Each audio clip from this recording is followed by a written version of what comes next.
Hello friends, आज से हम आपकी सीईटी की प्रिपरेशन स्टार्ट कर रहे हैं। बिकॉज फ्रेंड्स, अगर आप बोर्ड्स के साथ पैरेलली सीईटी की प्रिपरेशन भी स्टार्ट करते हैं तो सीईटी की प्रिपरेशन हेल्प करेगा आपको बोर्ड्स में 10 to 15% तक ग्रोथ लाने के लिए। बट फ्रेंड्स, अगर आप ऐसा नहीं करते और इस प्लानिंग में हो कि नहीं, अभी तो मैं बोर्ड्स की पढ़ाई कर लेता हूं और बोर्ड्स के बाद मैं सीईटी की प्रिपरेशन कर लूंगा, तो फ्रेंड्स ऐसा नहीं है। बोर्ड्स और सीईटी फ्रेंड्स दोनों एक दूसरे को बैकिंग प्रोवाइड करते हैं और ये दोनों एक दूसरे को हेल्प करते हैं ताकि आप बोर्ड्स में भी और सीईटी में भी फ्रेंड्स अपने स्कोर को इंप्रूव कर सके। अगर आप अभी से दोनों के लिए प्रिपरेशन स्टार्ट कर रहे हो तो फ्रेंड्स मैं आपको 100% गारंटी देता हूं कि बोर्ड्स में आपके 10 to 15% फ्रेंड्स 100% इंक्रीज होंगे। ओके, इतना स्कोर तो फ्रेंड्स आपका 100% सीईटी की वजह से इंक्रीज होगा ही, और सीईटी में भी फ्रेंड्स आप एक अच्छा स्कोर ले पाओगे। बिकॉज अगर आप अभी से सीईटी की प्रिपरेशन स्टार्ट करोगे तो आपके पास बहुत ही ज्यादा टाइम है एंड इस टाइमिंग का फ्रेंड्स आप काफी यूजफुल तरीके से यूज कर सकते हो अपनी प्रैक्टिस करवाने के लिए। बिकॉज ये फ्रेंड्स, बोर्ड्स की बात का अगर आप ख्याल कर रहे हो कि बोर्ड्स के बाद मैं सीईटी की प्रिपरेशन कर दूंगा, तो बोर्ड्स के बाद आपके पास इनफ टाइमिंग नहीं है। और उस टाइमिंग में फ्रेंड्स, अगर आप किसी कोचिंग इंस्टीट्यूट को भी ज्वाइन करते हो तो वहां पे वो फ्रेंड्स एक रैपिड कोर्स से आपके एमसीक्यूज कवर करेंगे और वहां पे होगा ये कि उनकी तरफ से सब आपको टीच तो किया जाएगा, बट उसकी स्पीड इतनी होगी कि वो आप इजीली उसे ग्रैब नहीं कर पाओगे और ना ही फ्रेंड्स उतने कंपाउंड टाइमिंग में आपकी प्रैक्टिस अच्छे से हो पाएगी। और यही एक रीजन है फ्रेंड्स कि most of the time student CET में अच्छा स्कोर नहीं ले पाते, बिकॉज वो सब यही प्लान करते हैं कि बोर्ड्स के बाद हम प्रिपरेशन करेंगे। आपको ऐसा नहीं करना है फ्रेंड्स, आपको अब से प्रिपरेशन स्टार्ट करनी है ताकि आपके पास एक ज्यादा टाइम आपको मिले और ज्यादा टाइम का आप अपनी प्रैक्टिस के लिए यूज कर सको। बिकॉज वही सीईटी फ्रेंड्स आपको बोर्ड्स में भी वापस से हेल्प करने वाला है। सी फ्रेंड्स, बोर्ड्स और सीईटी दो अलग अलग चीजें नहीं है, दोनों सेम ही थिंग है। Most of the time teacher से या कोचिंग इंस्टीट्यूट से आपको ऐसा बताया जाता है कि बोर्ड्स और सीईटी के एग्जाम अलग है। नो फ्रेंड्स, दोनों एक ही चीजें हैं और दोनों की स्टडी पैरेलल ही होनी चाहिए। दोनों को अलग अलग, अगर आपने अलग अलग स्टडी किया तो ना तो बोर्ड्स में आपको अच्छा स्कोर मिलेगा एंड ना ही सीईटी में आपको अच्छा स्कोर मिलेगा। तो फ्रेंड्स, हम आज से आपकी सीईटी की प्रिपरेशन स्टार्ट करना है। आप में से जिसे भी ऑफलाइन या ऑनलाइन कोई भी कोर्स अगर आपको ज्वाइन करना हो तो आप इस नंबर पे फ्रेंड्स हमें कॉल कर सकते हैं ना। फ्रेंड्स, अभी मैं आपका और टाइम वेस्ट नहीं करूंगा एंड स्टार्ट करते हैं with our first lesson, that is rotational dynamics. सबसे पहले हम इसके कुछ पॉइंट्स को रिवाइज करेंगे और फिर उन्हीं पॉइंट्स पे बेस्ड फ्रेंड्स प्रीवियस 20 इयर्स के एमसीक्यूज की प्रैक्टिस करवाएंगे। ओके, तो चलो फ्रेंड्स स्टार्ट करते हैं। So hello friends, welcome to your next lecture of your MST CET practice. Now friends, हमने लास्ट वीडियो में स्टार्ट किया था फिजिक्स पार्ट 1 का the very first lesson, that is rotational dynamics. And in the last video, that is in the previous video, हमने rotational dynamics के कुछ points revise किए और उन्हीं पॉइंट्स पे फ्रेंड्स अभी हम एमसीक्यू सॉल्व करने वाले हैं। तो आई थिंक सो हमने लास्ट वीडियो में भी फ्रेंड्स कुछ एमसीक्यू सॉल्व किए हैं और उन्हीं एमसीक्यूज को अभी हम आगे कंटिन्यू करेंगे। तो और टाइम वेस्ट नहीं करते हैं फ्रेंड्स, स्टार्ट करते हैं with our today's first MCQ, that is MCQ number 8। Okay, last video में हमने 7 एमसीक्यूज तक सॉल्व कर लिए थे एंड विद दैट वीडियो के फर्स्ट पार्ट में हमने थोड़े से पॉइंट भी रिवाइज किए थे और उन्हीं पॉइंट्स पे मैं अभी आपके एमसीक्यूज लेने वाला हूं। So let us see MCQ number 8। The angular velocity of a wheel is 70 radians per second. Okay, the angular velocity, ये क्वेश्चन फ्रेंड्स सीईटी के एग्जाम में पूछा गया है in the year 2000। Now friends, आपको पास एक व्हील है जिस व्हील की angular velocity that is omega आपको गिवन है 70 radian per second. Okay, then if the radius of the wheel is 0.5 meter, if the radius of the wheel is 0.5 meter, अगर उस व्हील का रेडियस 0.5 मीटर है, then find the linear velocity of the wheel। तो friends, उस wheel की जो linear velocity v होगी वो कितनी है वो आपको फाइंड करना है। तो अगर आप देखो फ्रेंड्स, काफी इजी क्वेश्चन है और आप इसे ओरली भी कैलकुलेट कर सकते हो। ओके, हमें पता है फ्रेंड्स कि जब हमारे पास ओमेगा और r गिवन है तो उसकी मदद से हम इजीली v फाइंड कर सकते हैं। बिकॉज मैंने ये आपको टीच किया था कि एंगुलर टर्म्स में रेडियस मल्टीप्लाई करो तो आपको लीनियर टर्म्स मिल जाती है, यानी एंगुलर वेलोसिटी को रेडियस से मल्टीप्लाई करो तो लीनियर वेलोसिटी मिल जाएगी। ये रिलेशन होता है इन तीनों के बीच। अभी आर और ओमेगा तो गिवन है, जस्ट वैल्यू पुट करो और सॉल्व करो। तो ओमेगा कितना गिवन है 70 इंटू आर कितना है 0.5। अब 0.5 को क्या हम इस तरह से लिख सकते हैं हाफ, बिकॉज फ्रेंड्स इसका भी मतलब 0.5 ही होता है। ओके ना, ऐसे क्यों लिखा, ताकि कैलकुलेशन करने में आसानी हो। सो 2 1 एंड 2 35। सो लीनियर वेलोसिटी हमें मिली है 35 रेडियंट्स, sorry not रेडियंट्स, 35 metre per second. Okay, तो हमारा जो व्हील है, जिस व्हील की एंगुलर वेलोसिटी थी 70 रेडियन पर सेकेंड, उसी व्हील की लीनियर वेलोसिटी कितनी है फ्रेंड्स 35 मीटर्स पर सेकेंड। ना अगर आप देखें फ्रेंड्स, यहाँ पे हमारी जो गिवन थिंग्स थी वो गिवन थिंग्स ऑलरेडी अपने एसआई यूनिट्स में थे, इसलिए हमने डायरेक्टली फॉर्मूला पुट करके उन्हें सॉल्व किया। बट हमेशा याद रखो, कभी भी एमसीक्यू या कोई भी न्यूमेरिकल आप सॉल्व कर रहे हो, सबसे पहली स्टेप होती है कि देखो, चेक करो कि आपके जो गिवन थिंग्स है वो एसआई यूनिट में दिए गए हैं या नहीं। यहाँ पे दिए गए थे इसलिए मैंने डायरेक्टली यूज कर लिया, बट अगर गिवन नहीं है तो उसे एसआई यूनिट में कन्वर्ट करना इंपॉर्टेंट है। मोस्टली स्टूडेंट फ्रेंड्स फॉर्मूला लिखते हैं, वैल्यूज डालते हैं और तुरंत सॉल्व करना स्टार्ट कर देते हैं, जिसकी वजह से उनका जो आंसर है वो गलत हो जाता है। सबसे पहली स्टेप फ्रेंड्स फॉर्मूला डालना ही है। First step is to check कि आपकी जो गिवन क्वांटिटीज है वो एसआई यूनिट में ही दी गई हैं या नहीं। ओके, ये बात मैंने लास्ट वीडियो में भी आपको बताई थी, अभी भी रिपीट कर रहा हूं। Late us see the next MCQ, that is MCQ number 9। ये वाला एमसीक्यू फ्रेंड्स पूछा गया है in the exam, okay, CET के एग्जाम में इन द ईयर 2003।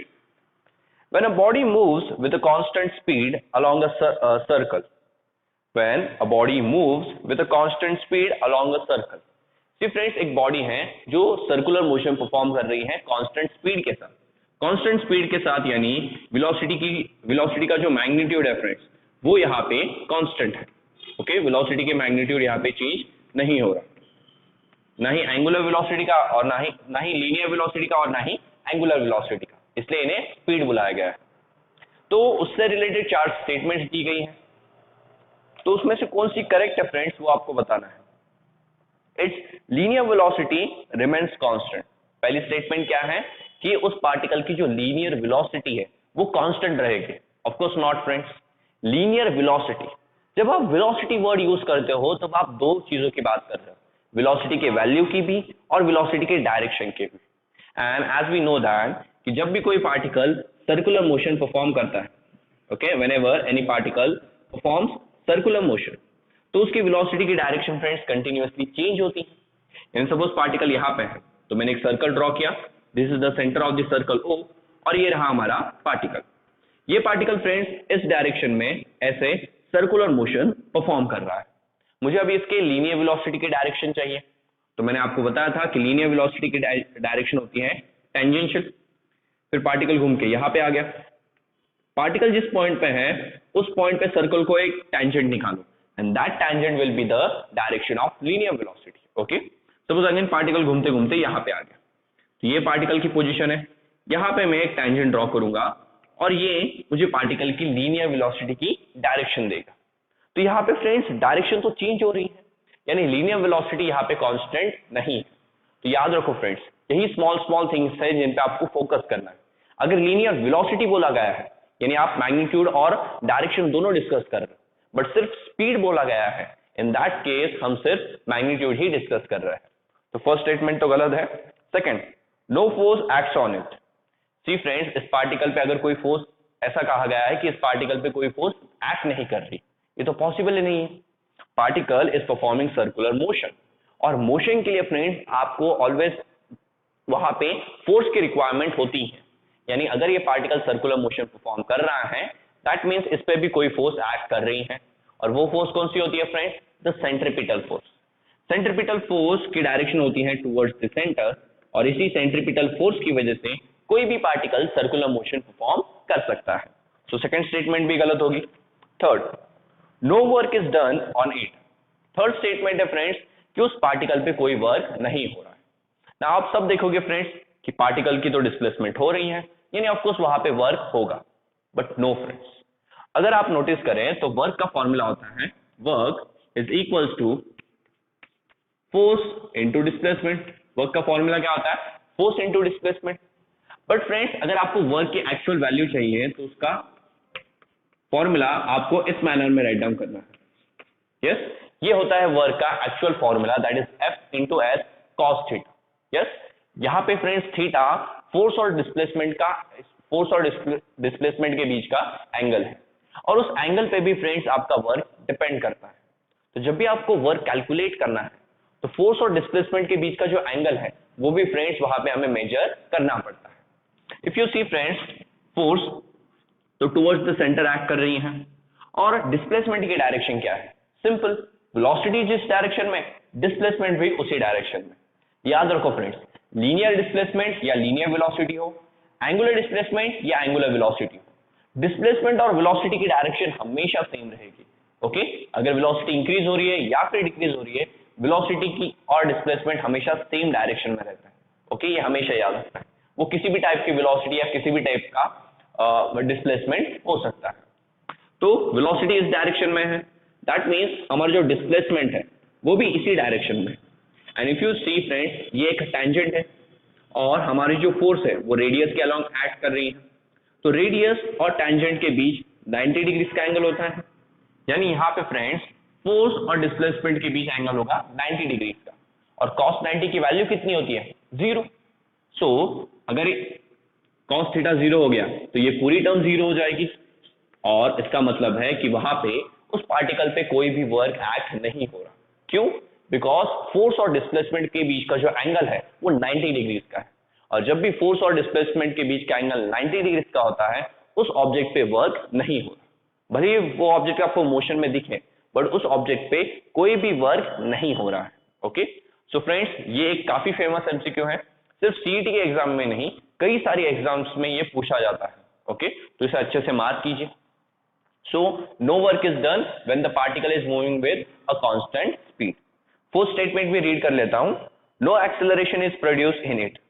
उस पार्टिकल में कोई एक्सेलरेशन प्रोड्यूस नहीं होगा, जो कि गलत है।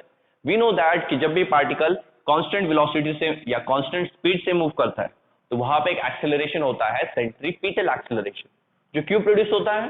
तो सेंट्रीपिटल एक्सेलरेशन प्रोड्यूस होता है बिकॉज वेलोसिटी के डायरेक्शन में चेंज आता है, और डायरेक्शन में चेंज आने की वजह से वेलोसिटी चेंज होती है। जैसी वेलोसिटी चेंज हुई वहां पे प्रोड्यूस हो जाता है सेंट्रीपिटल एक्सेलरेशन, और इसी सेंट्रीपिटल एक्सेलरेशन को आप रेडियल एक्सेलरेशन भी बुलाते हैं।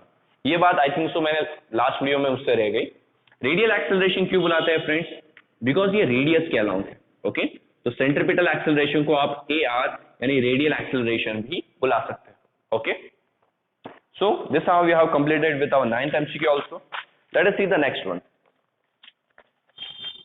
MCQ number 10। MCQ नंबर 10 फ्रेंड्स पूछा गया था 2008 की एग्जाम में। ओके, तो let us see that if a particle moves with a uniform speed, then its tangential acceleration will be।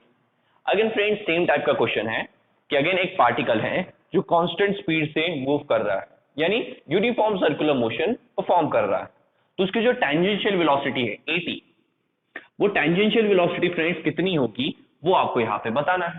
तो उसकी कई सारी वैल्यूज दी गई हैं, v²/r, 0, r ओमेगा स्क्वायर या इंफिनिटी। इन चारों में से क्या करेक्ट आंसर होगा? तो फ्रेंड्स आंसर काफी इजी है कि यहाँ पे हमारा जो टेंजेंशियल एक्सेलरेशन होगा वो 0 है।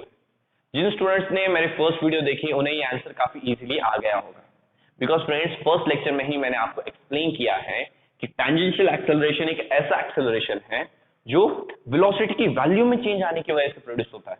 बट यहाँ पे क्वेश्चन में गिवन है वेलोसिटी तो कांस्टेंट, सॉरी स्पीड तो कांस्टेंट है, यानी वेलोसिटी का मैग्नीट्यूड चेंज ही नहीं हो रहा। अगर वेलोसिटी का मैग्नीट्यूड चेंज ही नहीं हो रहा तो टेंजेंशियल एक्सेलरेशन वहां पे प्रोड्यूस नहीं होने वाला है। टेंजेंशियल एक्सेलरेशन कब प्रोड्यूस होता है? जब वेलोसिटी का मैग्नीट्यूड यानी वेलोसिटी की वैल्यू में भी चेंज आता है, that is in the case of non uniform circular motion. तो काफी इजी आंसर होगा फ्रेंड्स कि टेंजेंशियल एक्सेलरेशन 0 है, जो कि हमारा बी ऑप्शन है। ओके, तो बी ऑप्शन को टिक कीजिए।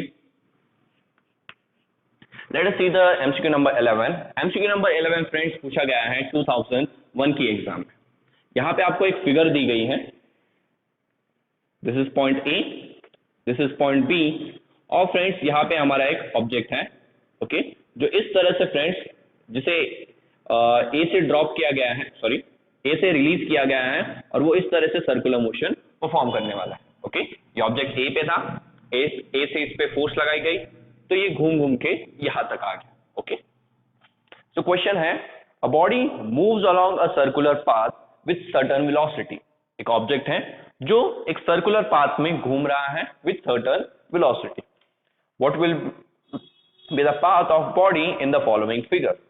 सी फ्रेंड्स, आपको बताना है कि इस फिगर में बॉडी की पाथ क्या होगी। यानी सी बॉक्स पहले यहां था, यहां से वो मूव करके यहां तक तो आ जाएगा, बट इसके आगे वो कहां जाएगा?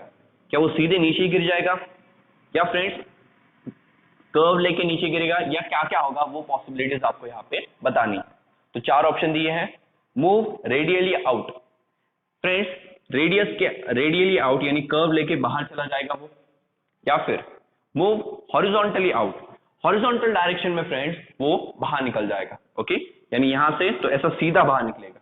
ओके, ऐसे बाहर निकलेगा, दिस इज हॉरिजॉन्टली आउट, मतलब यहां आया तुरंत यहां से सीधे बाहर चला जाएगा। Third, fall vertically down. Third option है फ्रेंड्स कि वो सीधा नीचे गिर जाएगा। And the fourth, move out tangentially. Fourth option ये है कि फ्रेंड्स वो इस पॉइंट को टेंजेंशियली यानी ऐसे बाहर निकल जाएगा। तो इसमें से क्या पॉसिबल हो सकता है? रेडियली बाहर जाएगा, हॉरिजॉन्टली बाहर जाएगा, सीधे नीचे गिर जाएगा, या फिर टेंजेंशियली बाहर जाएगा। तो काफी इजी है फ्रेंड्स, पार्टिकल की डायरेक्शन वही होगी जो उसकी वेलोसिटी की डायरेक्शन। अगर आप देखें जब पार्टिकल इस पॉइंट पे आता है, ये आ गया इस पॉइंट पे फ्रेंड्स, उसकी वेलोसिटी की डायरेक्शन ऑफकोर्स टेंजेंशियल है, और पार्टिकल की वेलोसिटी की जो डायरेक्शन होती है उसका डिस्प्लेसमेंट वही होगा। अभी अभी एक्सप्लेन किया है मैंने, यस, कि velocity and displacement are always in the same direction. तो वेलोसिटी तो इस डायरेक्शन में है, यानी जब यहाँ पे पाथ खत्म होगा पार्टिकल को इसी डायरेक्शन में जाना चाहिए, that is particles move tangential.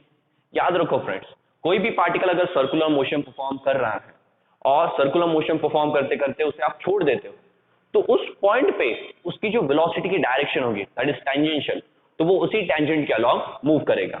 यहाँ पे भी पार्टिकल सर्कुलर मोशन परफॉर्म कर रहा था, यहाँ पे उसका पाथ खत्म हो गया, तो जिस पॉइंट पे उसका पाथ खत्म हुआ उस पॉइंट पे जो वेलोसिटी थी उसी वेलोसिटी के डायरेक्शन में ये चला जाएगा, यानी टेंजेंशियली बाहर चला जाएगा। याद रखो, हमेशा कोई भी पार्टिकल अगर सर्कुलर मोशन परफॉर्म कर रहा है और वो सर्कल से बाहर निकलता है तो टेंजेंशियल ही जाता है। ओके, सो डी ऑप्शन करेक्ट है फ्रेंड्स यहाँ पे, that is move tangentially out. Let us see the next one, that is MCQ number 12. Now friends, अगर आपको ये सारे MCQs काफी इजी लग रहे हैं तो आप वीडियो के एंड तक भी जा सकते हो। वहां पे और हायर लेवल के जो कि जस्ट सीटी में नहीं, काफी अलग अलग एग्जाम में क्वेश्चन पूछे गए, ऐसे क्वेश्चंस मैंने एंड में लिए हैं, तो आप वीडियो के एंड में जाके उन्हें भी सॉल्व कर सकते हो इफ अगर आपको ये सब इजी लग रहा है तो। Let us see the next one. If kinetic energy of the particle of mass m performing uniform circular motion in a circle of radius r is E. If kinetic energy of the particle of mass m, एक particle है जिसका mass given है friends आपको m, जो एक r circle के radius में घूम रहा है, तो उस पार्टिकल की जो काइनेटिक एनर्जी गिवन है दैट इज E. ओके, उस पार्टिकल की काइनेटिक एनर्जी कितनी है? E. See friends, most of the time physics में काइनेटिक एनर्जी को सिर्फ E से डिनोट किया जाता है। Okay, the acceleration of the particle is, then friends you have to find कि ये जो m मास वाला पार्टिकल है उसका एक्सेलरेशन कितना होगा। तो फ्रेंड्स ये तो काफी इजीली हम फाइंड कर सकते हैं। सी, यहाँ पे क्वेश्चन में हमें काइनेटिक एनर्जी गिवन है और पूछा है एक्सेलरेशन कितना है। तो सी फ्रेंड्स, एक्सेलरेशन का फॉर्मूला सबको पता है, वो होता है v²/r। यस, पार्टिकल अगर सर्कुलर मोशन परफॉर्म कर रहा है तो ये उसका एक्सेलरेशन है v²/r। तो फ्रेंड्स यहाँ पे r तो गिवन है, वेलोसिटी नहीं गिवन, तो हमें वेलोसिटी की वैल्यू कहीं से तो लानी पड़ेगी। तो फ्रेंड्स वेलोसिटी के अलावा क्या गिवन है? काइनेटिक एनर्जी, और सबको काइनेटिक एनर्जी का फॉर्मूला पता है। काइनेटिक एनर्जी कितनी है फ्रेंड्स? E ना, तो डायरेक्टली मैं E लिखता हूँ। काइनेटिक एनर्जी की वैल्यू कितनी है? 1/2 mv², correct, this is the formula of kinetic energy. तो फ्रेंड्स इस फॉर्मूले की मदद से हमें v² की वैल्यू मिल जाएगी, एंड ये v² की वैल्यू जस्ट हमें यहाँ पे पुट करनी है और हमें एक्सेलरेशन की भी वैल्यू मिल जाएगी। तो सी फ्रेंड्स, v² की वैल्यू चाहिए, रिमेनिंग टर्म्स को उधर भेजो, 2 डिवीजन में है, यहाँ जाके मल्टीप्लीकेशन में, m मल्टीप्लीकेशन में है, यहाँ आके डिवीजन में, और 1 तो एज इट इज। ओके, तो ये v स्क्वायर। तो फ्रेंड्स v स्क्वायर की हमें ये वैल्यू मिली है, जस्ट इस वैल्यू को यहाँ पे पुट करना है। So a is equals to 2e upon m, और ये अपॉन वाला r, ओके, यहाँ पे। तो this is the acceleration of a particle, जिसकी काइनेटिक एनर्जी कितनी गिवन थी फ्रेंड्स? इसकी काइनेटिक एनर्जी गिवन थी e, that is 2e upon mr। Okay, now friends ये तो काफी इजी क्वेश्चन था, बट एग्जाम में इसमें वैल्यूज गिवन हो सकती है कि काइनेटिक एनर्जी की वैल्यू कुछ इतनी 1 टू सपोज 12 जूल्स की है, तो उसकी मदद से आपको एक्सेलरेशन फाइंड करने बोला जा सकता है। तो अगर आपका ये फॉर्मूला याद है तो इतना प्रूफ करने की भी आपको जरूरत नहीं है, सीधे सीधे आप इस फॉर्मूले में भी वैल्यूज डाल के एक्सेलरेशन को फाइंड कर सकते हैं। ओके, तो this is the relation between kinetic energy and acceleration for a particle performing uniform circular motion.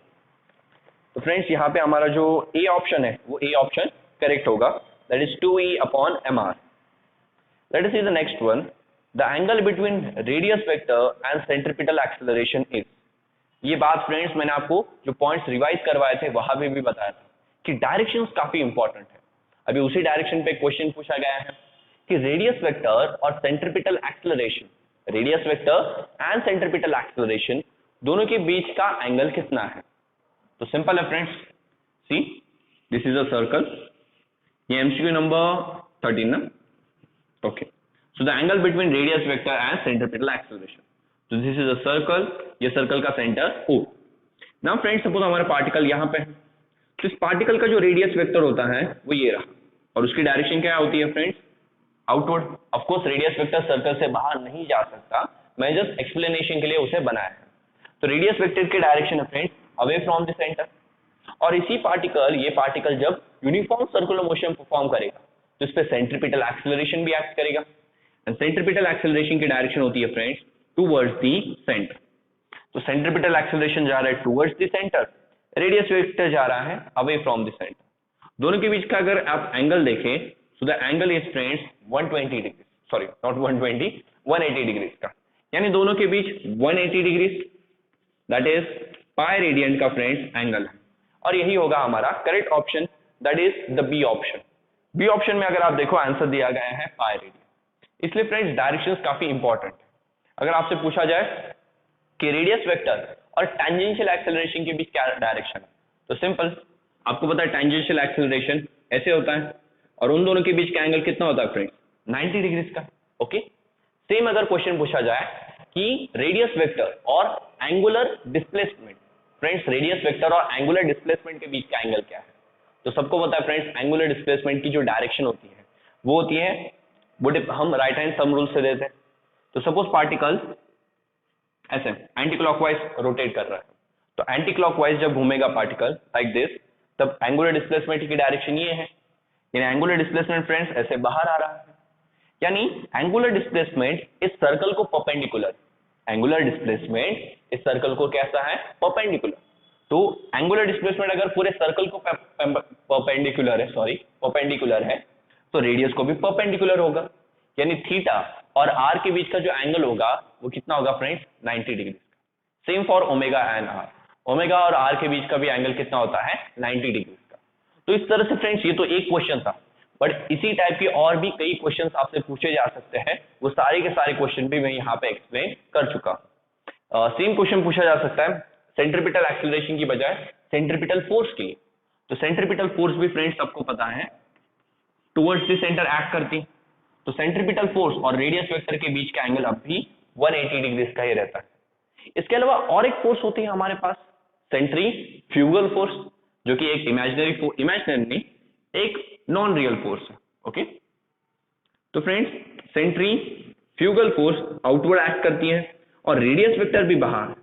तो अगर एंगल पूछा जाए between centrifugal force and radius vector, in that case friends आपका एंगल होगा 0 डिग्री का। कितना एंगल होगा फ्रेंड्स आपका? 0 डिग्री का। ओके,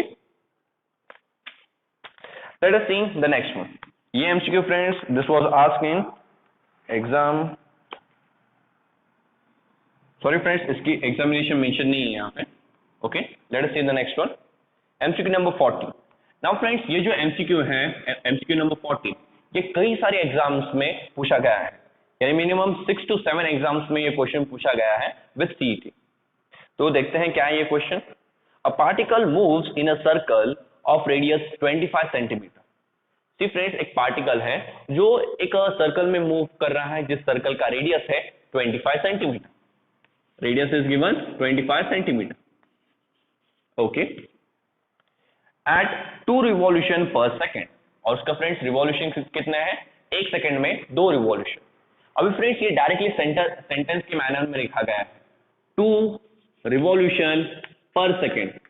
इस तरह से ये लिखा गया नहीं है, डायरेक्टली सेंटेंस के फॉर्म में लिखा गया है 2 रिवॉल्यूशन पर सेकेंड। तो इसकी वजह से स्टूडेंट्स कंफ्यूज हो जाता है कि ये क्या है। तो फ्रेंड्स रिवॉल्यूशन पर सेकेंड या रिवॉल्यूशन पर मिनट ऐसा कुछ भी दिखे आपको तो समझ जाओ it is the frequency, because 1 second में कितने रिवॉल्यूशन होते हैं वो आपकी फ्रीक्वेंसी ही होती है। सो ये हमारी फ्रीक्वेंसी गिवन है, ओके। बट यहाँ पे फ्रेंड्स उसे सेंटेंस के फॉर्म में दिया था, जिसकी वजह से समटाइम्स स्टूडेंट्स कंफ्यूज हो सकते हैं। The acceleration of the particle in metre per second square is, आपको फाइंड करना है उसका पार्टिकल का एक्सेलरेशन। तो एक्सेलरेशन फ्रेंड्स कितना है वो आपको यहाँ पे फाइंड करना है, जब आपको फ्रीक्वेंसी और रेडियस गिवन। क्या आप फ्रेंड्स इन दोनों की मदद से सेंट्रीपिटल एक्सेलरेशन फाइंड कर सकते हो? Of course. See friends, centripetal acceleration का फॉर्मूला होता है omega square into r. Now omega की वैल्यू होती है 2πn का स्क्वायर इनटू आर। यस, तो इस फॉर्मूले में हम ये वैल्यूज पुट करेंगे और सॉल्व कर सकते हैं। बट बिफोर दैट फ्रेंड्स, सबसे पहली स्टेप क्या होती है? SI unit. तो फ्रीक्वेंसी तो रिवॉल्यूशन पर सेकेंड उसमें ही है, यही उसका एसआई यूनिट है। इसे हम हर्ट्ज भी बुलाते हैं फ्रेंड्स। और रेडियस है सेंटीमीटर। सेंटीमीटर से मीटर में कन्वर्ट करने के लिए क्या करना पड़ेगा फ्रेंड्स? 100 से डिवाइड करना पड़ेगा। यस, बिकॉज रेडियस का एसआई यूनिट क्या है? मीटर। तो इसे 100 से डिवाइड करो, that is 25/100 is equals to 1/4, या आप डायरेक्टली लिख सकते हो 0.25 मीटर, ओके। तो रेडियस की ये वैल्यू यूज करो या ये वैल्यू यूज करो, दोनों वैल्यू फ्रेंड्स ओके।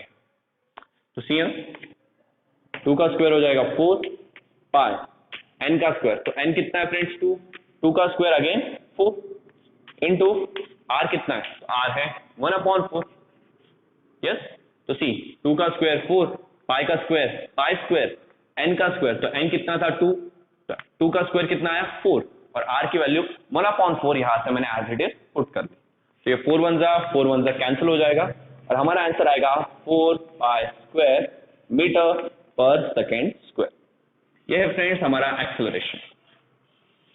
इसलिए फ्रेंड्स मैंने आपको सेंट्रीपिटल एक्सेलरेशन के 3 फॉर्मूलेस दिए थे, बिकॉज तीनों में से फ्रेंड्स किसी भी फॉर्मूले पे क्वेश्चन पूछा जा सकता है, ओके। अगर आपने सिर्फ ये वाला याद किया होता कि centripetal acceleration is equals to v into omega, तो इस फॉर्मूले के बेसिस पे ये क्वेश्चन तो फ्रेंड्स कभी सॉल्व नहीं होने वाला था।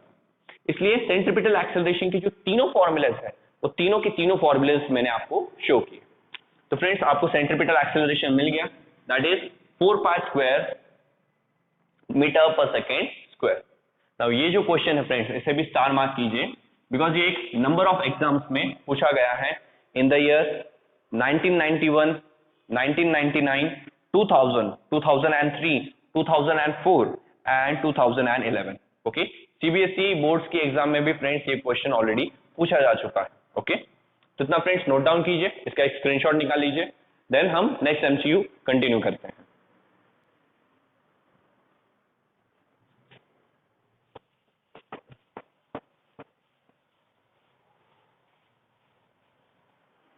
ओके, ये 14th क्वेश्चन था ना। Let's see the 15th one. Now 15th one friends पूछा गया है इन 2018, यानी अभी हाल फिलहाल में ही ये क्वेश्चन पूछा गया है, ओके। क्या क्वेश्चन है? In non uniform circular motion the ratio of tangential to radial acceleration is. See friends non uniform circular motion है। Now non uniform circular motion में दोनों एक्सेलरेशन होते हैं, रेडियल एक्सेलरेशन भी होता है और टेंजेंशियल एक्सेलरेशन भी होता है, और दोनों ऐड होके एक तीसरे टाइप का acceleration that is net acceleration वो भी होता है वहां पे। तो आपको उसी रेडियल एक्सेलरेशन यानी सेंट्रीपिटल एक्सेलरेशन और टेंजेंशियल एक्सेलरेशन के बीच का रेशियो चाहिए। तो अगर आप सारे फॉर्मूलेस देखें तो सारे फॉर्मूलेस फ्रेंड्स लीनियर वेलोसिटी के टर्म्स में, तो you want ratio of tangential. See friends, question में पहले टेंजेंशियल वर्ड लिखा गया है, तो टेंजेंशियल एक्सेलरेशन ऊपर होगा divided by radial acceleration. Okay, question किस तरह से लिखा गया है फ्रेंड्स, उसके अकॉर्डिंग भी आपको समझना चाहिए कि रेशियो किसका चाहिए। उन्हें रेडियल एक्सेलरेशन का टेंजेंशियल के साथ नहीं, टेंजेंशियल का रेडियल के साथ चाहिए, यानी टेंजेंशियल ऊपर होगा और रेडियल नीचे। इसलिए फ्रेंड्स आपको लग रहा है ये इतना इंपॉर्टेंट नहीं है फ्रेंड्स। इसकी वजह से होगा क्या कि आपका जो एक्चुअल आंसर है वो रेसिप्रोकल हो जाएगा। ओके, और आप उसके अकॉर्डिंग कोई गलत ऑप्शन को टिक कर दोगे। इसलिए तो टेंजेंशियल एक्सेलरेशन का तो मैंने फॉर्मूला सिखाया है, radius into angular acceleration. Okay, angular term में रेडियस को मल्टीप्लाई करो, लीनियर टर्म मिलेगी। और रेडियल एक्सेलरेशन यानी कि सेंट्रीपिटल एक्सेलरेशन का फॉर्मूला है v²/r। करेक्ट, मैंने बताया था सारे के सारे ऑप्शन वेलोसिटी की टर्म्स में है, इसलिए मैं ये वाला फॉर्मूला यूज करता। अभी सबको पता है फ्रेंड्स मैथ्स का बेसिक का रूल कि r ऊपर चला जाएगा, so tangential acceleration upon radial acceleration, r ऊपर चला गया तो r इंटू r का square into alpha upon v²। ये होता है friends, this is the ratio between tangential acceleration and radial acceleration.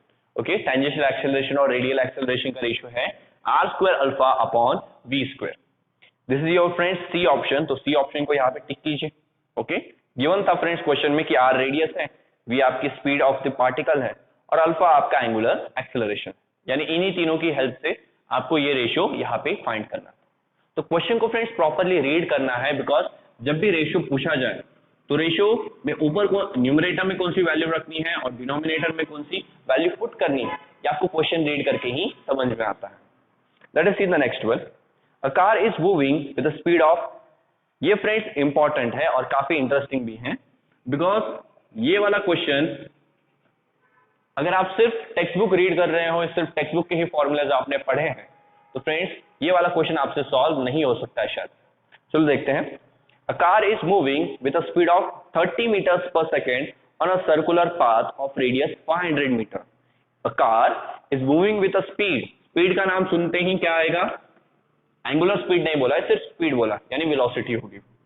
तो speed given है friends 30 meters per second, और एक कार है जिसकी स्पीड है 30 meters per second, और वो 30 meter per second की स्पीड से फ्रेंड्स एक सर्कुलर ट्रैक पे सर्कुलर मोशन परफॉर्म कर रहा है, जिस सर्कुलर ट्रैक का रेडियस भी आपको गिवन है, दैट इज 500 मीटर्स। कितना रेडियस है? 500 metres. Its speed is increasing at a rate of 2 metre per second square. See friends, उस कार की जो स्पीड है, the speed is increasing at a rate of 2 metres per second. Speed 2 metre per second square की speed से friends increase हो रही है। Okay, तो ये 2 मीटर पर सेकेंड स्क्वायर क्या है? तो फ्रेंड्स ये वो वैल्यू है जिस वैल्यू से हमारी स्पीड चेंज हो रही है ना। यहाँ पे स्पीड क्या है? वेलोसिटी। तो वेलोसिटी में चेंज आता है तो वो कौन बताता है आपको? एक्सेलरेशन। तो यहाँ पे फ्रेंड्स आपको यूनिट्स देख के ही समझ में आ जाएगा कि velocity 2 metre per second square से चेंज हो रही है, तो 2 metre per second square friends ये होगा आपका एक्सेलरेशन। अभी क्वेश्चन आता है कौन सा एक्सेलरेशन? टेंजेंशियल, सेंट्रीपिटल या नेट? कौन सा एक्सेलरेशन होगा? या एंगुलर तो नहीं हो सकता बिकॉज यूनिट अलग है। तो टेंजेंशियल या सेंट्रीपिटल में से ये कौन सा एक्सेलरेशन होगा, ये आप कैसे पता लगाओगे? तो काफी सिंपल है फ्रेंड्स, वो भी मैं बताऊंगा आपको। और आपसे पूछा गया है what is the acceleration of the car. आपसे क्या पूछा गया है friends? What is the acceleration of the car, यानी एक्सेलरेशन गिवन है और फिर भी यहां पे पूछा गया है कि एक्सेलरेशन कितना है। क्वेश्चन काफी इंटरेस्टिंग है, एक्सेलरेशन गिवन है और फिर भी एक्सेलरेशन पूछा गया है। तो सी एक्सेलरेशन कितना है? 2 मीटर पर सेकेंड स्क्वायर। और अगर आप क्वेश्चन का ए ऑप्शन देखें तो ए ऑप्शन में यही वैल्यू लिखी गई है। तो मोस्ट ऑफ द स्टूडेंट्स क्या करेंगे? मीटर पर सेकेंड स्क्वायर देख के उन्हें समझ में आएगा कि ये आपका हमारा एक्सेलरेशन है, और वो वही ए ऑप्शन को ही वहां पे टिक कर देंगे। बट अगर आप friends 2 metre per second square को कार का एक्सेलरेशन बोल रहे हो, then friends your answer is wrong, because ये कार का एक्सेलरेशन नहीं है। सी फ्रेंड्स, कार अभी एक सर्कुलर रेस कोर्स ट्रैक पे है, उसकी स्पीड कितनी है? 30 मीटर पर सेकेंड, और स्पीड क्या कांस्टेंट है? नहीं, यानी बिकॉज स्पीड तो 2 मीटर पर सेकेंड की स्क्वायर से चेंज हो रहा है, हर सेकेंड में स्पीड 2 मीटर पर सेकेंड से चेंज हो रही है, यानी स्पीड की वैल्यू यहाँ पे चेंज हो रही है। और स्पीड की वैल्यू में चेंज आने की वजह से जो एक्सेलरेशन प्रोड्यूस होता है वो ये है। तो ये एक्सेलरेशन होगा फ्रेंड्स हमारा टेंजेंशियल एक्सेलरेशन। यहाँ पे फ्रेंड्स कार कांस्टेंट स्पीड से नहीं मूव हो रही, यानी this is the example of non uniform circular motion. ये किसका एग्जांपल है friends? Non uniform circular motion. And as you know that friends, non uniform circular motion में दोनों एक्सेलरेशन होते हैं। यहाँ पे लिखता हूँ चलो, ओके। एक सेंट्रीपिटल एक्सेलरेशन भी होता है जो होता है v² अपॉन r, और एक टेंजेंशियल एक्सेलरेशन भी होता है जिसकी वैल्यू हमें गिवन है 2 मीटर पर सेकेंड स्क्वायर। और फ्रेंड्स ये दोनों एक्सेलरेशन उस ऑब्जेक्ट पे एक्ट कर रहे हैं, तो क्या ये दोनों फ्रेंड्स कार का एक्सेलरेशन होता है क्या? इन दोनों का जो एडिशन है और उससे जो नया रिजल्टेंट बनेगा वो हमारा एक्सेलरेशन। तो इन दोनों को जैसे ही आप ऐड करते हो तो एक नेट एक्सेलरेशन बनता है which is equals to under root of AC² plus AT²। Okay, ये होता है friends non uniform circular motion में किसी भी ऑब्जेक्ट का एक्सेलरेशन, जो आपको मैं फर्स्ट वीडियो में ही बता चुका हूं। ये फॉर्मूला फ्रेंड्स हमारे टेक्स्ट बुक में मेंशन नहीं है, इसलिए मैंने कहा था कि अगर आप सिर्फ टेक्स्ट बुक रीड कर रहे हो तो इस टाइप का क्वेश्चन तो डेफिनेटली आपसे सॉल्व होने वाला नहीं। तो ये छोटी छोटी बातें फ्रेंड्स आपको क्वेश्चन में ध्यान देनी। आपको बोला गया था कि velocity 2 metre per second square से चेंज हो रही है, यानी वेलोसिटी की वैल्यू चेंज हो रही है, और वैल्यू में चेंज आने की वजह से जो एक्सेलरेशन होगा वो टेंजेंशियल एक्सेलरेशन ही है। तो टेंजेंशियल एक्सेलरेशन गिवन है, आपको कार का एक्सेलरेशन फाइंड करना है। कार का एक्सेलरेशन कौन सा होगा? Net acceleration. यानी यहां पे फ्रेंड्स क्वेश्चन पूछा गया है to find the net acceleration. अभी नेट एक्सेलरेशन को फाइंड करने के लिए टेंजेंशियल एक्सेलरेशन गिवन है, बट सेंट्रीपिटल एक्सेलरेशन गिवन नहीं है। नो प्रॉब्लम फ्रेंड्स, उसके लिए वेलोसिटी और रेडियस गिवन है। इन दोनों की वैल्यू जस्ट इस फॉर्मूले में पुट करेंगे और सॉल्व कर सकते हैं। और अगर आप चेक करो तो दोनों अपने SI यूनिट्स में ही है।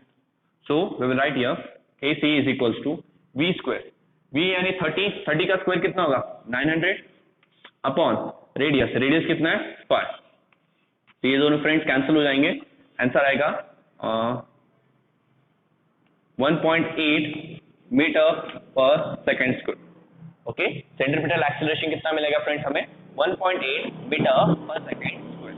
तो सेंट्रीपिटल एक्सेलरेशन और टेंजेंशियल एक्सेलरेशन दोनों मिल गया, जस्ट दोनों की वैल्यू यहाँ पे पुट करो। So net acceleration is equals to under root centripetal acceleration कितना है? 1.8 का स्क्वायर प्लस टेंजेंशियल एक्सेलरेशन कितना है? 2 का स्क्वायर।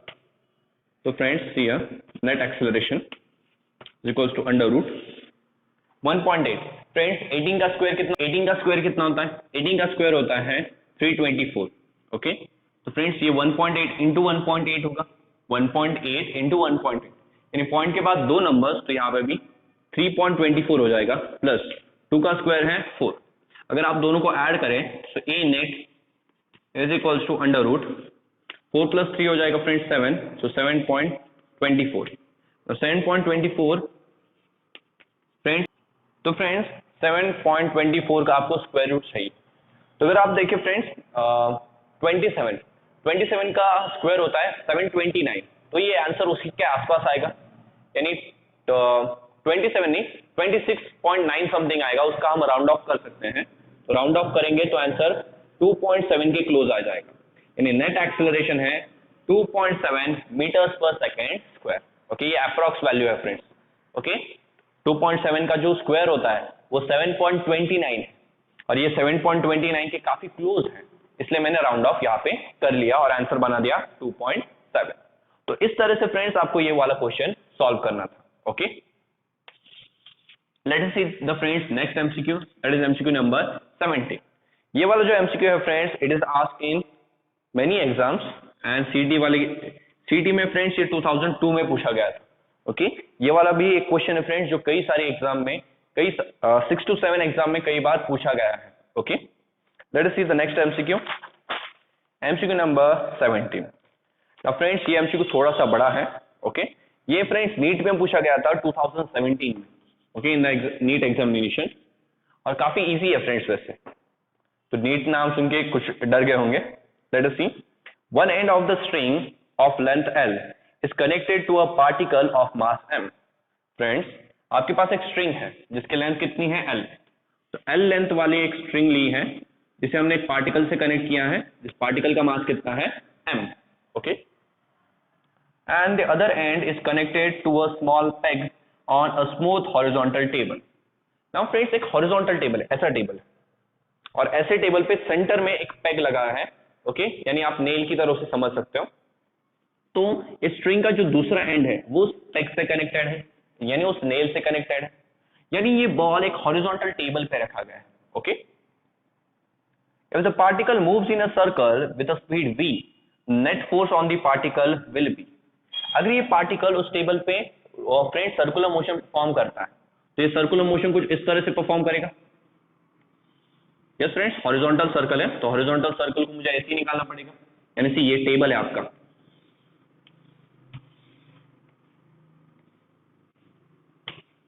ये टेबल है फ्रेंड्स, और उस टेबल पे फ्रेंड्स ये ऐसे रखा गया है, टेबल ऐसा टेबल है और पार्टिकल ऐसे ऐसे रोटेट कर, तो ऐसे ऐसे वो सर्कुलर मोशन परफॉर्म कर रहा है, that is horizontal circular motion. And while performing horizontal circular motion उस पे कितनी फोर्स एक्ट कर रही है वो फोर्स आपको फ्रेंड्स यहाँ पे फाइंड करनी है। तो काफी इजी सा क्वेश्चन है फ्रेंड्स। अगर आप यहाँ पे देखोगे सबसे पहली फोर्स तो उसका वेट mg जो नीचे की तरफ एक्ट कर रही है, यस। दूसरी फोर्स अगर आप देखोगे तो ये पार्टिकल टेबल पे फोर्स लगा रहा है, कितनी फोर्स mg, यस।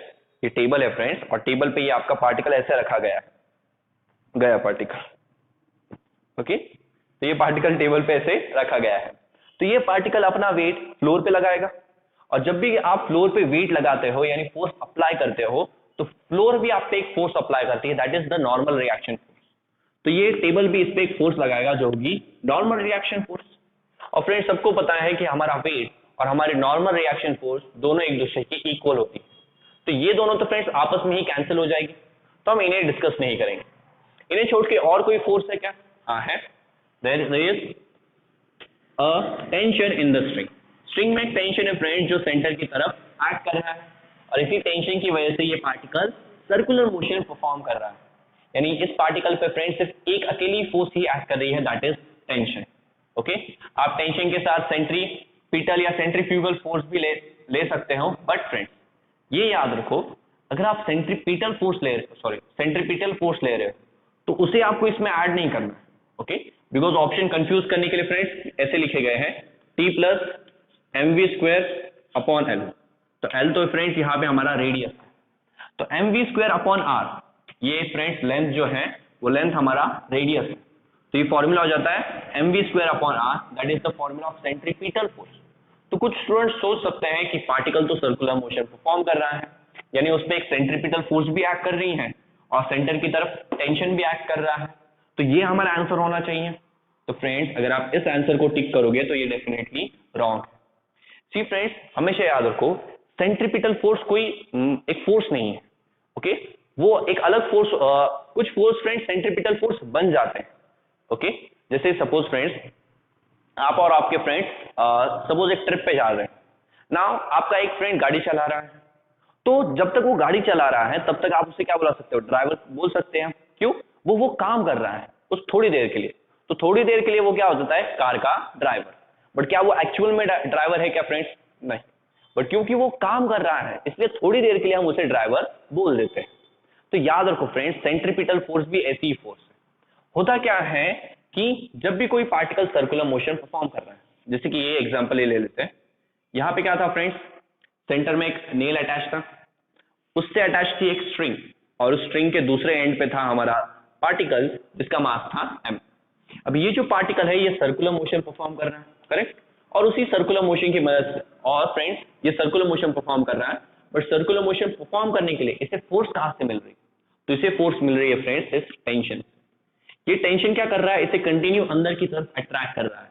ये कई स्टूडेंट्स को समझ में नहीं आता, बट फ्रेंड्स कर रहा है। कैसे? पार्टिकल को फ्रेंड्स यहाँ इसकी वेलोसिटी की डायरेक्शन क्या है? ये, तो पार्टिकल को ऐसे सीधे जाना है, जा सकता है? नहीं, क्यों? बिकॉज आप आपकी स्ट्रिंग की मदद से उसे वापस से अंदर खींच लेते, पार्टिकल यहाँ आ जाता है। फिर यहाँ पे उसकी वेलोसिटी की डायरेक्शन क्या है? ये, तो पार्टिकल को ऐसे जाना है, यहाँ जाना है, आप जाने देते हो? नहीं, आप स्ट्रिंग की मदद से उसे वापस से नीचे खींच लेते हो। तो यहाँ पे फ्रेंड्स आप देखोगे कंटिन्यूअसली पार्टिकल को बाहर जाना है, ऐसे बाहर जाना है, आप बाहर जाने देते हो उसे? नहीं, आप उसे अंदर खींच लेते हो और उससे सर्कुलर मोशन परफॉर्म करवाते हो। इसलिए कहा जाता है कि यहाँ पे टेंशन एक्ट कर रहा है टुवर्ड्स द सेंटर। तो यहाँ पे फ्रेंड्स टेंशन ही आपके सेंट्रीपिटल फोर्स है। टेंशन का फ्रेंड्स, टेंशन अभी थोड़ी देर के लिए सेंट्रीपिटल फोर्स की जैसे काम कर रहा है, इसलिए हम टेंशन को ही क्या बुलाएंगे, सेंट्रीपिटल फोर्स। तो सेंट्रीपिटल फोर्स भी कोई एक्चुअल फोर्स नहीं है, हमेशा कोई दूसरी फोर्स होगी जो सेंट्रीपिटल फोर्स बन जाएगी, हमेशा कोई एक दूसरी फोर्स होगी जो सेंट्रीपिटल फोर्स बन जाएगी। ये काफी स्टूडेंट्स को पता नहीं होता। जैसे यहाँ पे सेंट्रीपिटल फोर्स, यहाँ पे टेंशन है फ्रेंड्स, और वो टेंशन फिलहाल सेंटर की तरफ एक्ट कर रहा है, तो उसे साइंटिस्ट ने एक नाम दे दिया सेंट्रीपिटल फोर्स। साइंटिस्ट ने देखा फ्रेंड्स कि जब भी कोई पार्टिकल सर्कुलर मोशन परफॉर्म कर रहा है तो हमेशा कोई एक फोर्स होती है जो सेंटर की तरफ एक्ट कर रही है, हमेशा एक फोर्स होती है जो सेंटर की तरफ एक्ट कर रही है, और जो फोर्स ये काम कर रही है उन्हें हमने नाम दे दिया सेंट्रीपिटल फोर्स।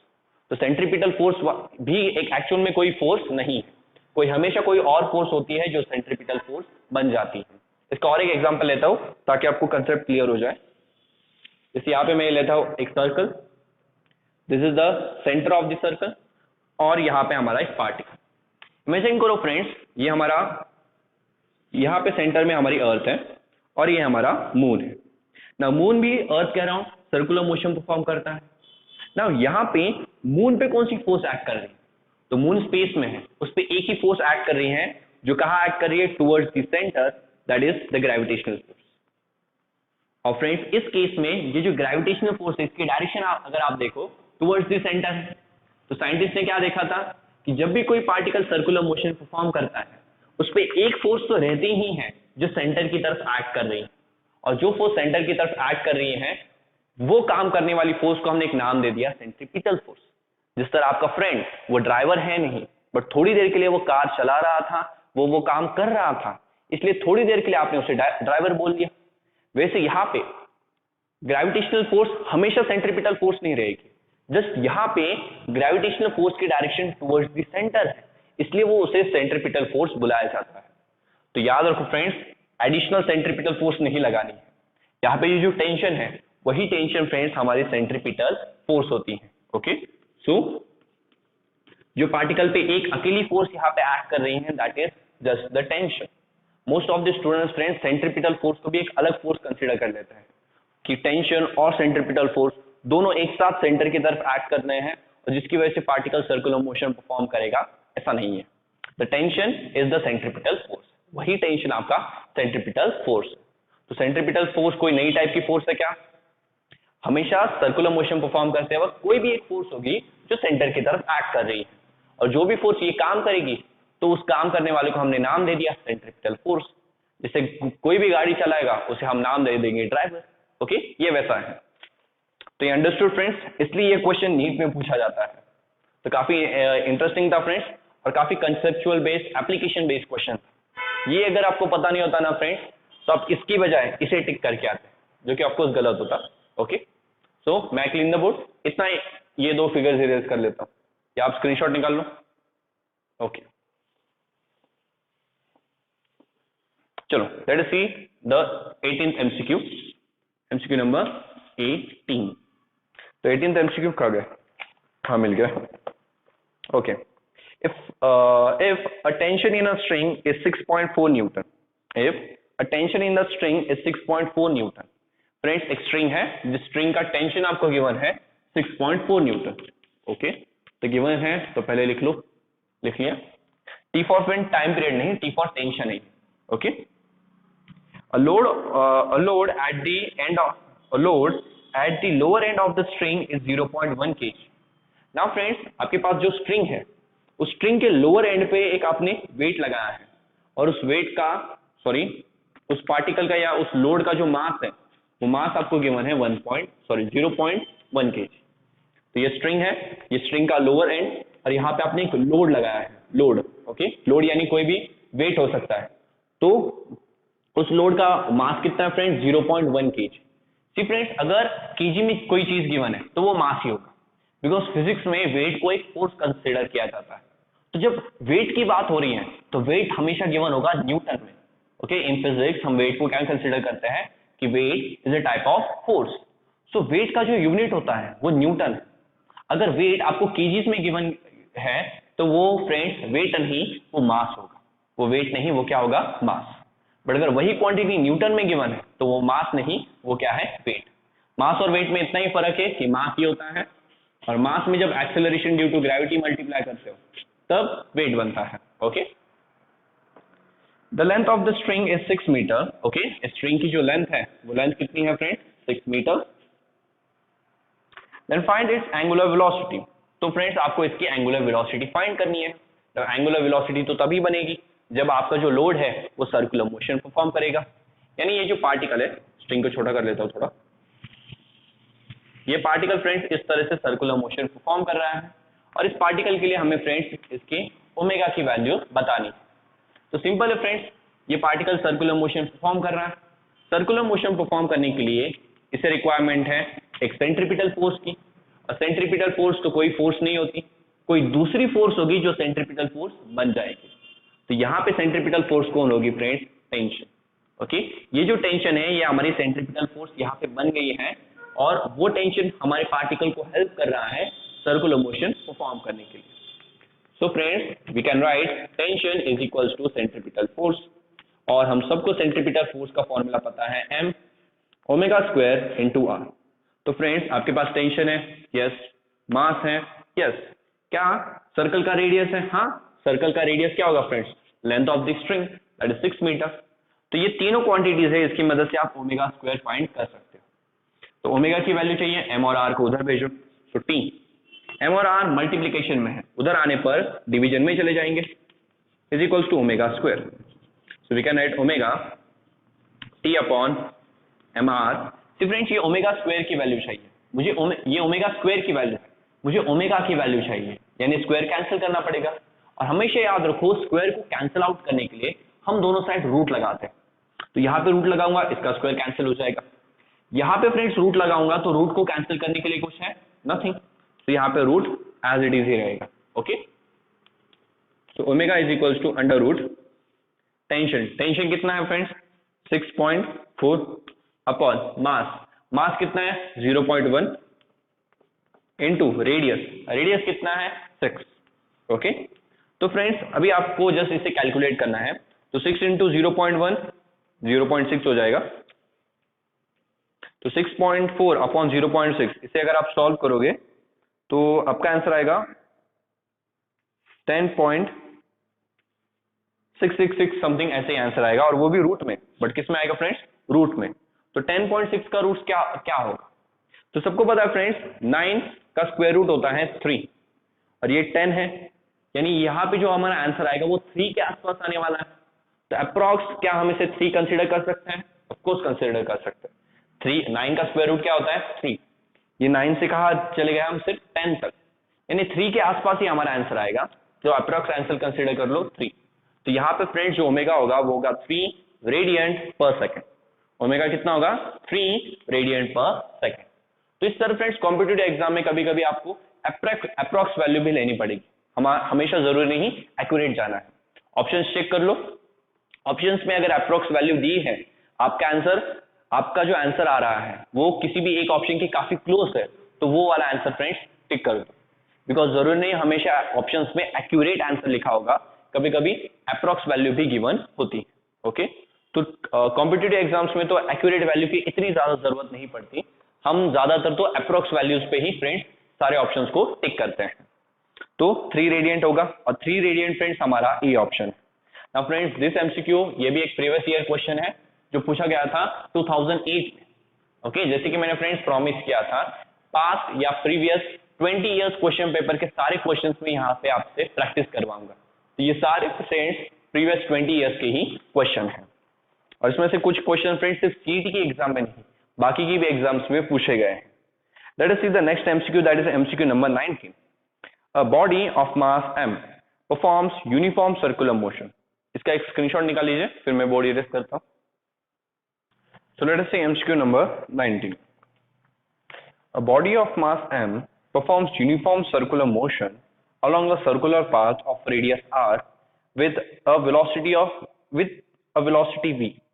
एक बॉडी है जिसका मास m है, जो यूनिफॉर्म सर्कुलर मोशन परफॉर्म कर रहा है एक सर्कल में जिसका रेडियस है r, और उस पार्टिकल की वेलोसिटी गिवन है v.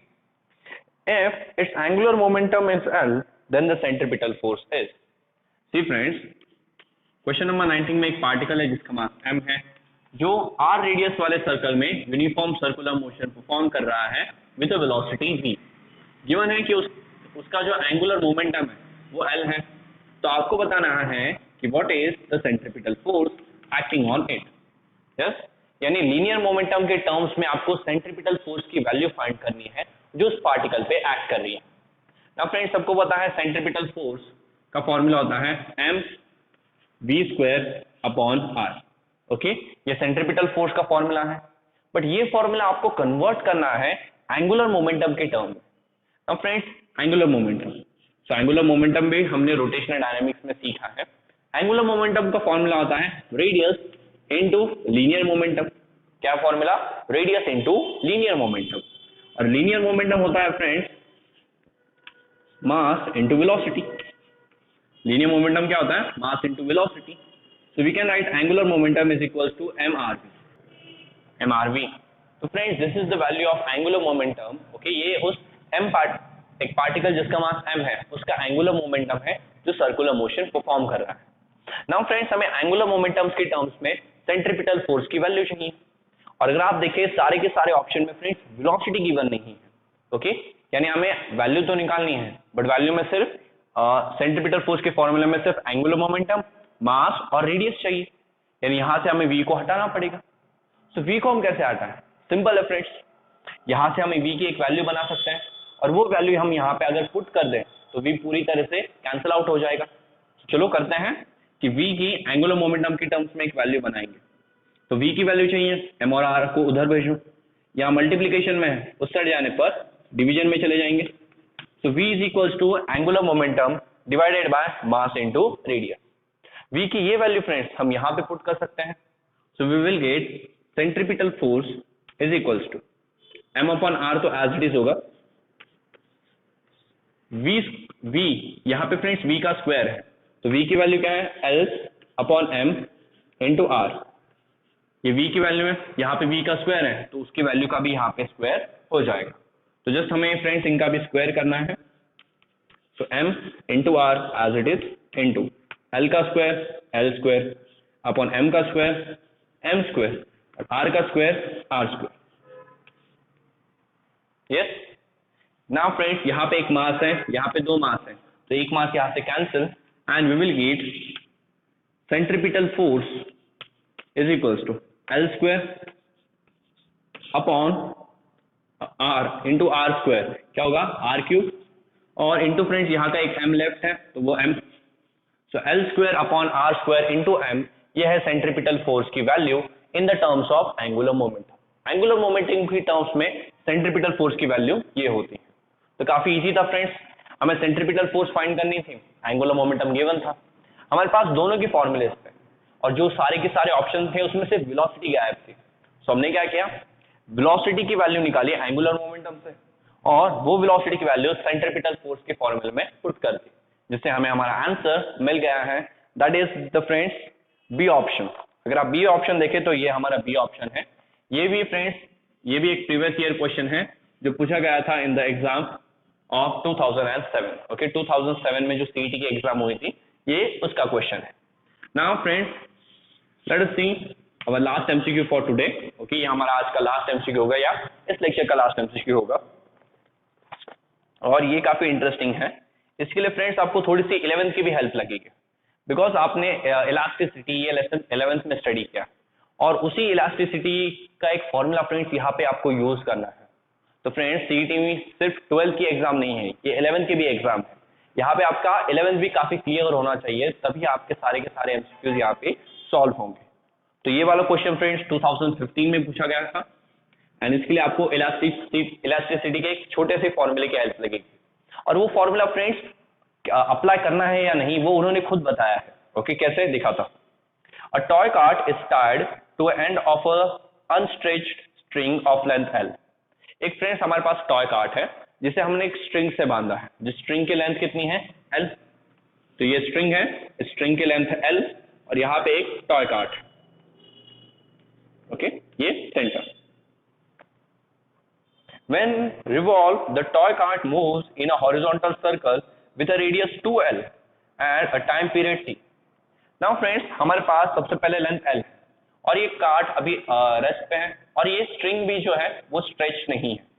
बट जब ये कार्ट को हम रिवॉल्व करना स्टार्ट करते हैं तो रिवॉल्व करते वक्त ये कार्ट सर्कुलर मोशन परफॉर्म करती है और सर्कुलर मोशन परफॉर्म करते वक्त फ्रेंड्स ये जो लेंथ है ये डबल हो जाती है और बन जाती है 2l। ओके, मैं जस्ट फिगर दिखाने फ्रेंड्स एग्जैक्टली ये इसका डबल नहीं होगा, फिगर जस्ट एक्सप्लेनेशन के लिए मैं यहाँ पे फिगर ड्रॉ करके दिखा रहा हूँ। एग्जैक्टली ये इसका डबल नहीं होगा।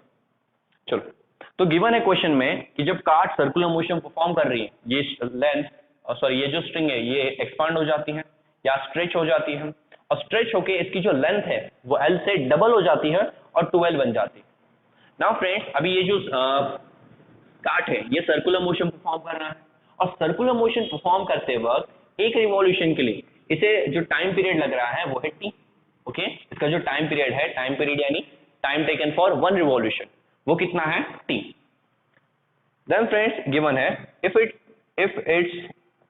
if it is speeded until it moves in a horizontal circle of radius cl with a period t1, relation between t and t1 is। See friends, अभी ये कार्ट एक स्पीड से तो घूम ही रही थी, अभी आपने इसकी स्पीड बढ़ा दी, जैसे ही इसकी स्पीड बढ़ा दोगे ये एक और भी बड़े सर्कल में रिवॉल्व करेगा। ये जो कार्ट है ये और भी एक बड़े सर्कल में रिवॉल्व करेगी जहां पे इसका जो रेडियस है वो 3 टाइम्स बढ़ जाएगा। ओके, और इस केस में इसका जो टाइम पीरियड है वो है t1। यानी पहले सी फ्रेंड्स हमारे पास जो स्ट्रिंग है उसकी एक्चुअल लेंथ तो l है, बट जब हम उससे सर्कुलर मोशन फॉर्म कर रहे हैं तो जो स्ट्रिंग है उसकी लेंथ बढ़ जाती है। पहले लेंथ हो गई 2l, तब टाइम पीरियड था t। जब हम इसकी स्पीड और इंक्रीज की तो स्पीड इंक्रीज करने की वजह से फोर्स फ्रेंड्स सेंट्रीफ्यूगल फोर्स बड़ी होगी जिसकी वजह से ये कार्ट और बाहर गई, जिसकी वजह से हमारी जो स्ट्रिंग है वो स्ट्रेच हो गई। तो यहाँ पे फ्रेंड्स स्पीड बढ़ाने की वजह से स्ट्रिंग स्ट्रेच हो गई है एंड इन दिस केस इसकी जो लेंथ बनी है अभी वो है 3l। तो जब लेंथ 3l है तब टाइम पीरियड कितना है t1। तो फ्रेंड्स आपको इन दोनों टाइम पीरियड में रिलेशन चाहिए।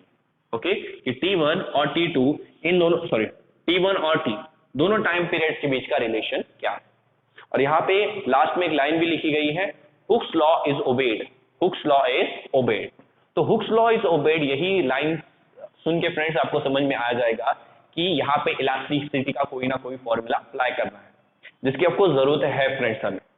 अगर आप देखोगे यहाँ पे हुआ क्या, यहाँ पे लेंथ इंक्रीज हुई है, तो कितनी लेंथ इंक्रीज करने पर टाइम पीरियड कितना इंक्रीज होगा उसका रिलेशन है आपके पास? Of course not.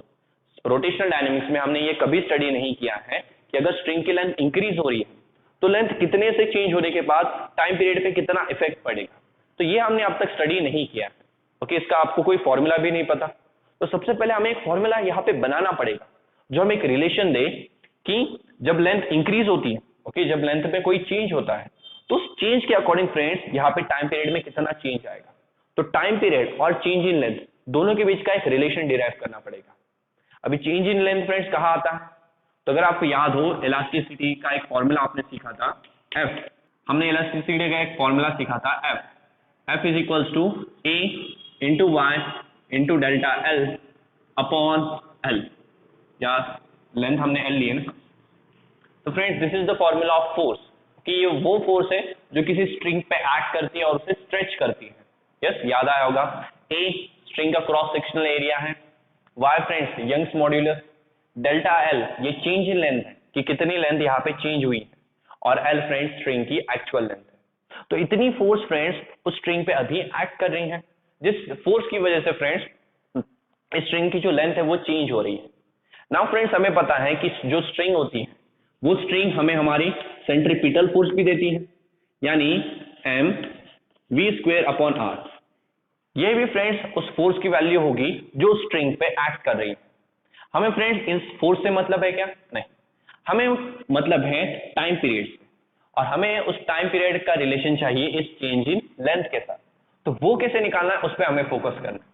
जब टाइम पीरियड का फ्रेंड्स मैंने आपको एक फॉर्मूला सिखाया था कि टाइम पीरियड इज डिस्टेंस। तो यहाँ पे जब पार्टिकल सर्कुलर मोशन परफॉर्म करेगा कितना डिस्टेंस कवर करता है? सर्कल का circumference 2πr upon velocity, yes, upon उसकी स्पीड। जैसे आप डिस्टेंस को स्पीड से मल्टीप्लाई करोगे, आप डिवाइड करोगे, आपको टाइम पीरियड मिल जाएगा। तो इस टाइम पीरियड और डेल्टा एच के बीच का आपको एक रिलेशन चाहिए, वो आप कैसे लाओगे?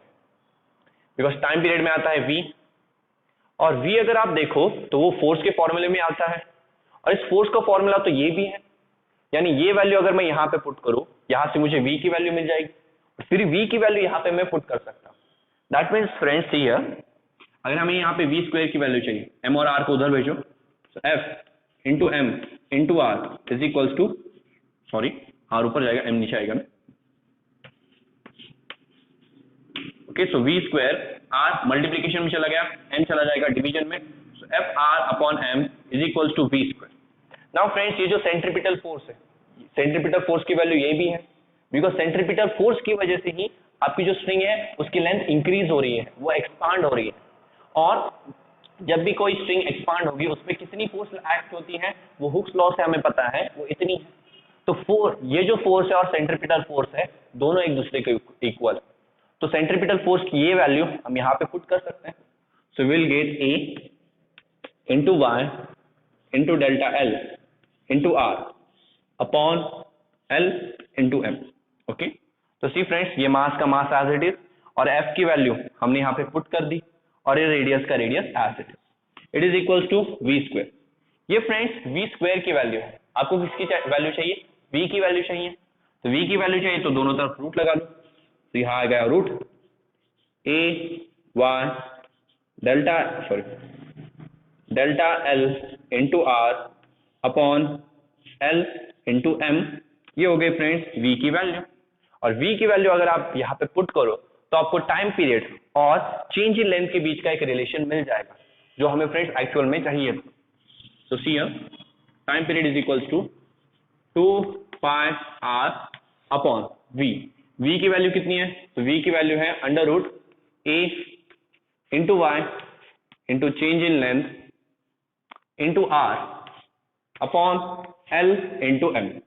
ओके, तो फ्रेंड्स ये एल इंटू एम ऊपर चला जाएगा, so we got t is equals to 2 pi under root l into m upon, हाँ आर रहेगा ना, तो आर यहाँ पे आखिर में लिखता हूँ, अंडर रूट ये friends as it is A Y delta L into are.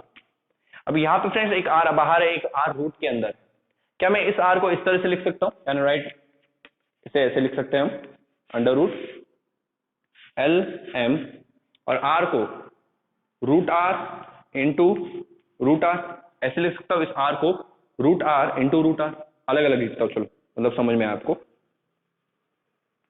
ये तो एज इट इज आ गया। अभी ये जो आर है ना इसे ऐसे स्प्लिट करो, root r into root r, क्यों, सिंप्लीफाई करने के लिए, क्यों स्प्लिट किया, तो सिंप्लीफाई करने के लिए।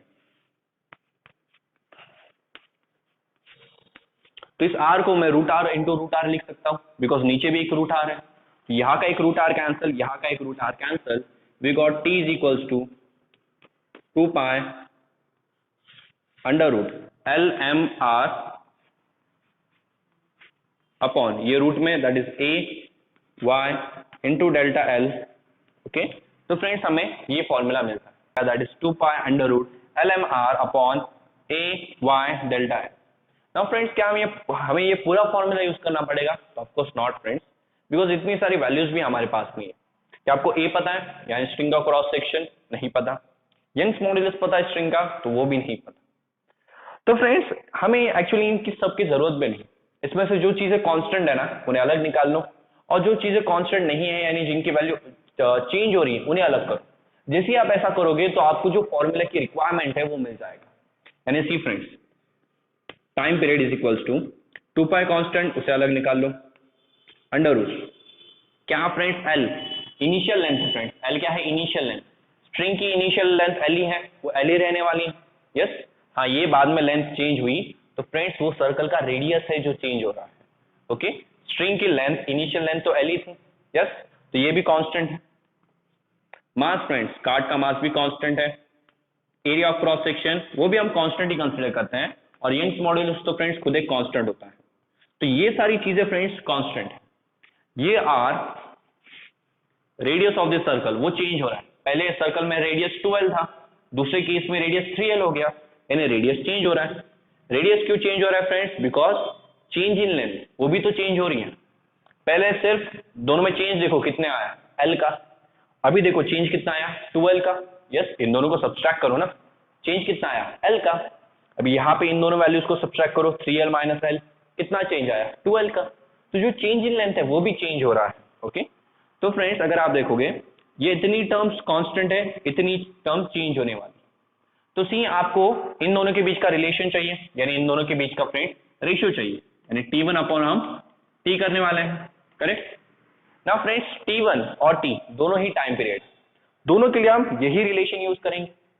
नाउ फ्रेंड्स दोनों के लिए ये सारी चीजें तो सेम ही रहने वाली है, तो ये सारी चीजें फ्रेंड्स अपने आप कैंसिल आउट हो जाएगी, जो रिमेनिंग चीज है वो यही रहेगी। इसलिए मैंने कांस्टेंट चीजों को अलग निकाल दिया, बिकॉज ये तो कांस्टेंट है, ये तो चेंज नहीं होने वाली।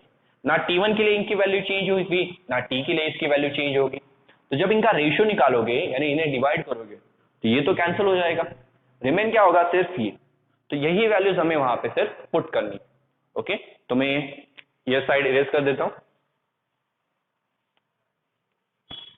तो फ्रेंड्स हम राइट डाउन कर सकते हैं कि हमारा जो टाइम पीरियड वो डायरेक्टली प्रोपोर्शनल है under root R upon delta L को। ओके, ये तो आपको याद होगा कि प्रोपोर्शनल के साइन को इक्वल टू बनाने के लिए कांस्टेंट डालते हैं। मैंने उल्टा किया, मैंने कांस्टेंट को निकाल लिया, तो जैसे ही कांस्टेंट को निकाला जो इक्वल टू की साइन थी वो कन्वर्ट हो गई प्रोपोर्शनल में। यस, ये फिजिक्स का एक बेसिक सा रूल है फ्रेंड्स कि प्रोपोर्शनल की साइन को इक्वल टू बनाने के लिए कांस्टेंट ऐड करते हैं। तो ये कांस्टेंट डाल दिया मैंने फिर कांस्टेंट को निकाला तो इक्वल टू की साइन वापस से किस में कन्वर्ट हो गई प्रोपोर्शनल में। ओके, तो यही फॉर्मूला हम T1 और T2 के लिए यूज करेंगे। T1 के लिए फ्रेंड्स रेडियस कितना है, तो T1 के लिए रेडियस है 3L, और T1 के लिए फ्रेंड्स चेंज इन लेंथ कितनी है, तो चेंज इन लेंथ देखो, लेंथ थी L हो गई 3L, तो 3L माइनस L करो 2L, तो चेंज इन लेंथ है 2L। अभी बात करते हैं T की, तो जब टाइम पीरियड T है तब रेडियस कितना है 2L, तो R की वैल्यू है 2L, और चेंज इन लेंथ कितनी हुई, तो यहाँ पे लेंथ है 2L, यहाँ पे L, 2L minus L, L होगा सर, तो चेंज इन लेंथ है यहाँ पे L। तो फ्रेंड्स T1 और T के लिए हमें R और चेंज इन लेंथ दोनों की वैल्यूज मिल गई है, जस्ट उन्हें फॉर्मूलाज में पुट करना है। अभी हमें इन दोनों के बीच का रिलेशन चाहिए था, तो दोनों का रेशियो निकालेंगे, यानी दोनों को डिवाइड करेंगे। T1 के लिए फॉर्मूला क्या होगा R अपॉन डेल्टा L, तो R क्या है T1 के लिए 3L अपॉन डेल्टा L क्या है 2L अपॉन T के लिए भी same formula R upon delta L under root T के लिए R कितना है 2L, और ये कितना है डेल्टा L है L। ओके, अब इसे सॉल्व करो, तो T1 upon T is equals to L, तो L से L फ्रेंड्स सब कैंसिल हो जाएंगे, देन ये जो 2 है ये नीचे आ जाएगा, ये वाला 2 नीचे आ जाएगा, सो √3 अपॉन ये वाला √2 नीचे आ गया, और नीचे एक √2 ऑलरेडी था, तो √2 इंटू √2 क्या होगा फ्रेंड्स 2, यानी √3 अपॉन 2, ये हमें वैल्यू मिलती है T1 अपॉन T की। हमें दोनों के बीच का रिलेशन चाहिए, तो T को इधर भेजो, so T1 is equal to √3 upon 2 times T, यहाँ डिवीजन में था, इधर आने पर मल्टीप्लीकेशन में। तो फ्रेंड्स ये है relation between the time period T1 and T, जो हमने इस तरह से सॉल्व किया। अगर आप देखिए फ्रेंड्स ये हमारा डी ऑप्शन है। ओके, तो डी ऑप्शन में फ्रेंड्स मेंशन ना हुक्स लॉ को यूज करना। हुक्स लॉ हमने क्यों यूज किया, ताकि हमें टाइम पीरियड और कहा गया उधर ना, ताकि हमें टाइम पीरियड और चेंज इन लेंथ का रिलेशन मिले, बिकॉज जब तक ये रिलेशन मिला नहीं फ्रेंड्स तब तक हमारा आंसर आया, इसलिए हमें पहले वो पूरा फॉर्मूला बनाना पड़ेगा। अभी आपको तो रिलेशन पता है कि टाइम पीरियड और चेंज इन लेंथ के बीच क्या रिलेशन है ये। ओके, तो जब भी इस टाइप का क्वेश्चन पूछा जाए आप डायरेक्टली ये वाला फॉर्मूला वहां पे यूज कर सकते हैं। ओके, याद रखो फ्रेंड, जब दो सेम क्वांटिटीज का रेशियो निकालते हो तो पूरे फॉर्मूले की जरूरत नहीं है, बिकॉज दो सेम क्वांटिटीज का जब रेशियो निकालोगे तो दोनों फॉर्मूलेज में जो जो चीजें कांस्टेंट है, ऊपर भी वही कांस्टेंट होगा, नीचे भी वही कांस्टेंट होगा, दोनों आपस में कैंसिल हो जाएंगे। तो जो चीजें सिर्फ चेंज हो रही है वही फ्रेंड्स आपको यहाँ पे यूज करनी है। ओके, तो फ्रेंड्स ये हमारा लास्ट एमसीक्यू था। नेक्स्ट वीडियो में हम वापस से कुछ पॉइंट्स को रिवाइज करेंगे एंड अगेन उन पे बेस्ड प्रीवियस 20 इयर्स के एमसीक्यू सॉल्व करेंगे। Till that time study well and all the best. Thank you.